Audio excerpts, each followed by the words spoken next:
Apache RR310 launch ஆனதுலேருந்து இப்போ வரைக்கும் அதிகமாக பேசப்படாத ஒரு motorcycle, even though it is one of the best இந்த கிளாஸ்.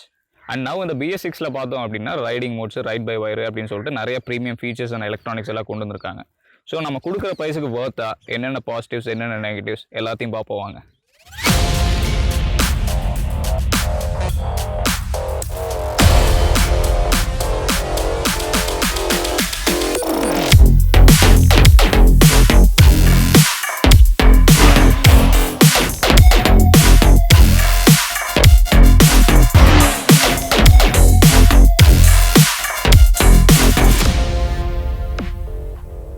எல்லோருக்கும் வணக்கம். நான் ஆஷிக். மீட் அகமட் சேனலுடைய மோட்டோ சீரீஸ்க்கு உங்கள் எல்லாரையும் வரவேற்கிறேன்.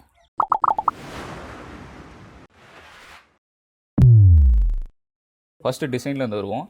எனக்கு தெரிஞ்சு 500cc ஏன் 750cc வந்து one of the best looking motorcycle அப்படின்னு சொல்லலாம். இன்னும் சொல்ல போனால் சில ஆங்கிலேருந்து பார்க்கும்போது எனக்கு டேட்டோனா 675 பார்க்குற மாதிரியே இருக்குது. பட் அது வந்து ஒரு பர்சனல் ஒப்பீனியன். அப்பாச்சி RR310 வந்து தனித்துவமாக தெரியக்கூடிய விஷயங்கள்லாம் எது அப்படின்னு பார்த்தோம்னா இந்த ட்வின் LED ஹெட்லாம்ப்ஸ் சொல்லி ஆகணும்.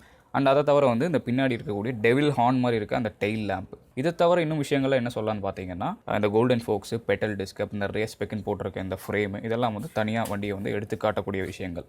இந்த வண்டியில் எனக்கு பெருசாக இம்ப்ரெசிவாக ஃபீல் ஆகாத விஷயம் எதுன்னு பார்த்தீங்கன்னா இதனுடைய எக்ஸாஸ்ட்டு. ஏன்னா ஜென்ரலாகவே வந்து அப்பாச்சி சீரீஸில் வந்து எக்ஸாஸ்ட் ரோட் நல்லாயிருக்கும். குறிப்பாக RTR 200 கவனிச்சிருந்தீங்கன்னா உங்களுக்கு தெரிஞ்சிருக்கும். ஸோ அப்படி இருக்கப்போ இந்த வண்டியில் ஏன் வந்து அந்த எக்ஸாஸ்ட் நோட் அவங்க கொண்டு வராமல் விட்டாங்க அப்படின்னு எனக்கு தெரில.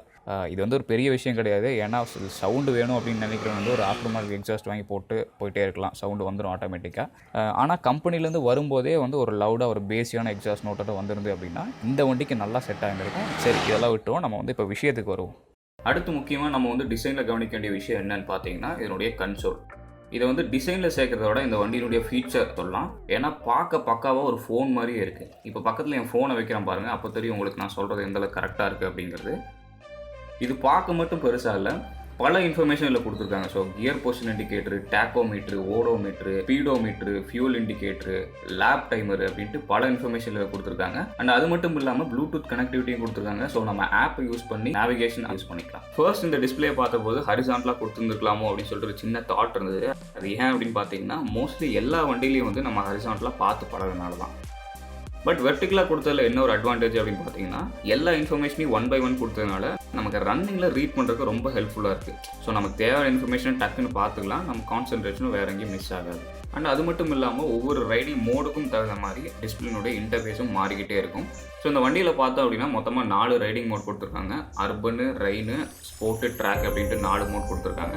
அதுக்கு முன்னாடி இன்ஜினை பற்றி ஒரு கிளான்ஸ் சொல்லிடுறேன். ஸோ இன்ஜின் பார்த்தோம் அப்படின்னா 310cc, எக்ஸாக்டாக சொல்ல அப்படின்னா 312cc ப்ரொடியூஸ் பண்ணுறது பார்த்தோம் அப்படின்னா 34 bhp பவரும் 27.2 Nm டார்க்கும் ப்ரொடியூஸ் பண்ணுது. சேம் அஸ் த BMW G310R. அதோட வீடியோ நம்ம பண்ணியிருக்கோம். பார்க்காதவங்க மேலே லிங்க் கிளிக் பண்ணி பார்த்துக்கோங்க. ஸோ 4 ரைடிங் மோட் சொன்னேன் இல்லையா, அதில் வந்து இப்போ அர்பன் அண்ட் ரெயின் மோடில் பார்த்தோம் அப்படின்னா அந்த வண்டியினுடைய ஃபுல் பொட்டன்ஷியல்லேருந்து ஒரு 10 ஹார்ஸ் வந்து கம்மி பண்ணி 25 ஹார்ஸ் பவரோட லிமிட் பண்ணியிருக்காங்க. அதே மாதிரி டார்க்கும் பார்த்தோம் அப்படின்னா 27லேருந்து 25 லிமிட் பண்ணியிருக்காங்க. ஸோ இது எதுக்காக அப்படின்னு பார்த்தோம் அப்படின்னா சிட்டி அண்ட் வெட் கண்டிஷன்ஸ் வந்து நமக்கு இந்த வண்டியினுடைய ஃபுல் பொட்டன்ஷியலோட அவசியம் வந்து அவ்வளோக்கா இருக்காது. வண்டியை கொஞ்சம் ஸ்லோவாக தான் ஓட்டுவோம். ஸோ இதனால் என்ன அட்வான்டேஜ் அப்படின்னு பார்த்தோம் அப்படின்னா வண்டியினுடைய மைலேஜ் இன்க்ரீஸ் ஆகும். அண்ட் அதே மாதிரி வண்டி நம்ம கண்ட்ரோல் வந்து மீறி போகிறதுக்கான வாய்ப்பும் குறையும். பட் மற்ற 2 மோட் இருக்கு இல்லையா, அதாவது ஸ்போர்ட் அண்ட் ட்ராக் மோடில் வந்து எந்த லிமிடேஷனும் கிடையாது. ஃபுல் பவர் வந்து அன்லாக் ஆகிடும். ஸோ டெக்னிக்கலி வந்து 2 ரைடிங் மோடு தானா, பேர் மட்டும் தான் 4 அப்படின்னு கேட்டிங்கன்னா ஒரு சின்ன டெஸ்ட் வச்சு அதை நம்ம கண்டுபிடிச்சிருவோம். ஏன்னா ரைடிங் மோட்னால வந்து பவரில் மட்டும் இல்லை, பிரேக்கிங்லேயுமே வந்து ஒரு சின்ன டிஃப்ரென்ஸ் இருக்குது அப்படின்னு சொல்லியிருக்காங்க. ஸோ அது எப்படிங்கிறத நம்ம டெஸ்ட் பண்ணி பார்த்துருவோம்.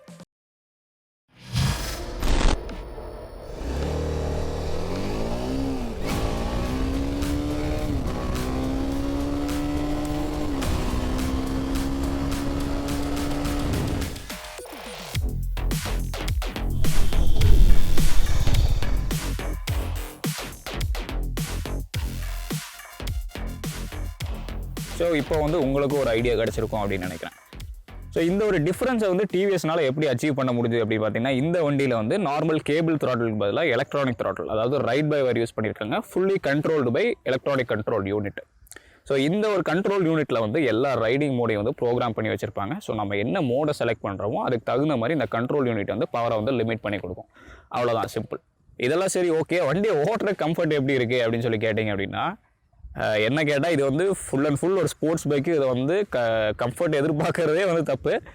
பட் இதை வந்து மற்ற ஸ்போர்ட்ஸ் பைக் கூட கம்பேர் பண்ணி பார்த்தோம் அப்படின்னா இது வந்து R3 இல்லைனா RS200க்கு ரொம்ப ஹை செட் கிளிப்பானா இல்லாமல் RN5 V3 மாதிரி நல்லா லோ செட் கிளிப்பானா இருக்குது. ஸோ நம்மளோட சீட்டிங் போஸ்டர் எப்படி இருக்கும் அப்படின்னு பார்த்தீங்கன்னா full and full committed to the motor சைக்கிளாக இருக்கும். ஸோ இந்த வண்டி எடுத்துகிட்டு ஆல் இண்டியா ரைடு போகாத வரைக்கும் நம்ம ரைடிங் கம்ஃபர்ட் சீட்டிங் கம்ஃபர்ட் பற்றியெல்லாம் கவலைப்பட போகிறது கிடையாது. ஏன்னா அதுக்கு முன்னாடியே நமக்கு வந்து ஷோல்டர் பெயின் ரிஸ்ட் பெயின்லாம் வர ஆரம்பிச்சிடும். Okay, so now let's come to the conclusion. So இந்த வண்டியை வாங்கலாமா, என்னென்ன நெகட்டிவ்ஸ் அப்படி சொல்லணும்னு பார்த்தீங்கன்னா, என்ன கேட்டிங்க அப்படின்னா இந்த வண்டியில் நெகட்டிவ் அப்படின்னு சொல்கிற அளவுக்கு பெருசாக எதுவுமே கிடையாது. ஏன்னா நான் ஏற்கனவே சொன்ன மாதிரி இது வந்து ஃபுல் அண்ட் ஃபுல் வந்து ஒரு பர்பஸ் பில்ட் ஸ்போர்ட்ஸ் மிஷின். 70% வந்து ட்ராக்கை மட்டுமே வந்து ஃபோக்கஸ் பண்ணி இதை டிசைன் பண்ணியிருக்காங்க அப்படின்னு சொல்லலாம். ஸோ சப்போஸ் வந்து இப்போ நீங்கள் வந்து ஒரு ட்ராக் ஓட்டணும்னு விரும்புகிறீங்க, ஒரு நல்ல ட்ராக் மிஷினாக இது இருக்குமா அப்படின்னு கேட்டிங்கன்னா 100% yes. Especially with this tyres. Michelin Road 5 சான்ஸே இல்லை, வேறு லெவல் ஃபீட்பேக் கொடுக்குது.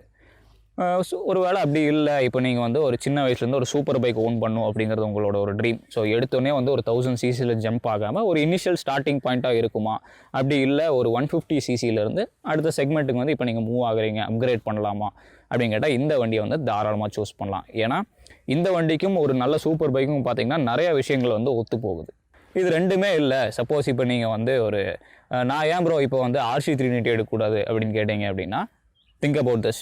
ஸோ இப்போ ஒரு RC390 வந்து இப்போ நீங்கள் வந்து ஒரு 18 வயசு டீனேஜர், ஒரு நல்ல ஒரு த்ரில்லிங்கான எந்தூசியாஸ்டிக்கான ஒரு டீனேஜராக நீங்கள் வந்து இமேஜின் பண்ணிக்கிறீங்க அப்படின்னா, இந்த வண்டியை வந்து ஒரு 25 to 30 years வந்து ஒரு மெச்சூர்ட் அண்ட் ரெஸ்பான்சிபிள் கேரக்டராக இமேஜின் பண்ணிக்கோங்க.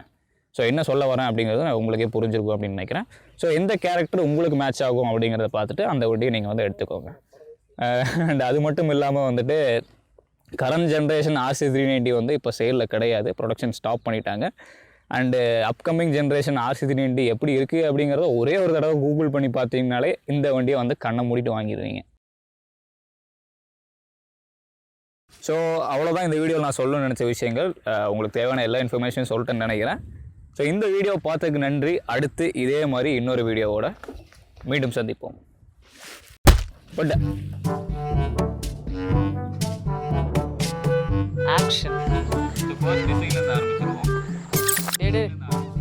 ஆசிக்கு ஆக்ஷன் ஆக்ஷன் ஃபர்ஸ்ட் டிசைன்ல இருந்து ஸ்டார்ட் பண்ணிடுவோம். ஆக்ஷன்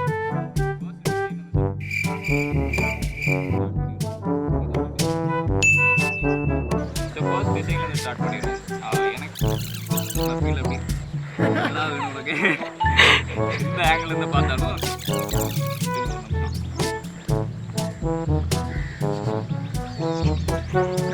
இதுக்கு என்ன பிரச்சனை. ஸோ இந்த வண்டியில் பார்த்தோம் அப்படின்னா மொத்தமாக 4 ரைடிங் மோட் இருக்குது. அர்பனு, ரைடு, ட்ராக், ஸ்போர்ட்டு அப்படின்னு சொல்லிட்டு 4 ரைடிங். ஸோ இந்த வண்டியில் பார்த்தோம் அப்படின்னா 4 ரைடிங் மோட் இருக்குது. இந்த காக்காய் போடணும், இதாண்ட கான்சென்ட்ரேஷன் அட்டாக்.